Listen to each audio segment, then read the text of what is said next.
नमस्कार दर्शक बंधु ओडिया भक्तिसार यूट्यूब चैनल को जय जगन्नाथ। निजे प्रभु श्री राम ही राम सेतु को भांगी निज बाण प्रयोग कर जानिबा आसंतु केउपरि भाबे। बंधुगण, रामायण युद्ध समाप्ति पर जेबे प्रभु श्रीराम अयोध्या को फेरी जाइथिले, अयोध्या रे रही किछि दिन परे प्रभु श्री राम को विभीषण को भेट हेबा पई इच्छा प्रकाश होइथिला एवं प्रभु श्री राम लंका को जाई लंकार विभीषण पाखरे 3 दिन समय बिताइथिले एवं सेही 3 दिन मध्य प्रभु श्रीराम विभीषण को धर्म अधर्मर ज्ञान देइथिले। तापर विभीषण प्रभु श्रीराम को कहले, प्रभु आपण मते जेमिति कहिसंती मु ठीक सेहीपरि भावे धर्मपूर्वक राज करिबि, किंतु एही सेतु मार्ग देई कोनोसी भी मानव अथवा दैत्य आसी मत हैरान करती तेबे मु सेही परिस्थिति रे कौन करिबि।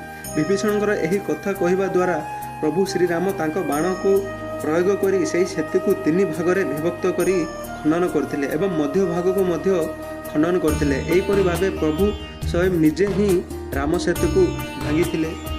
बंधुगण, एमिति किछि विषय जानिबा पई ओडिया भक्तिसार यूट्यूब चैनल को सब्सक्राइब करंतु, जहाँ फल आमे कौनसी भी भक्ति मार्गर विषय को अपलोड करूँ ताहा आपन को संगे संगे नोटिफिकेशन आसी जाई परिबो।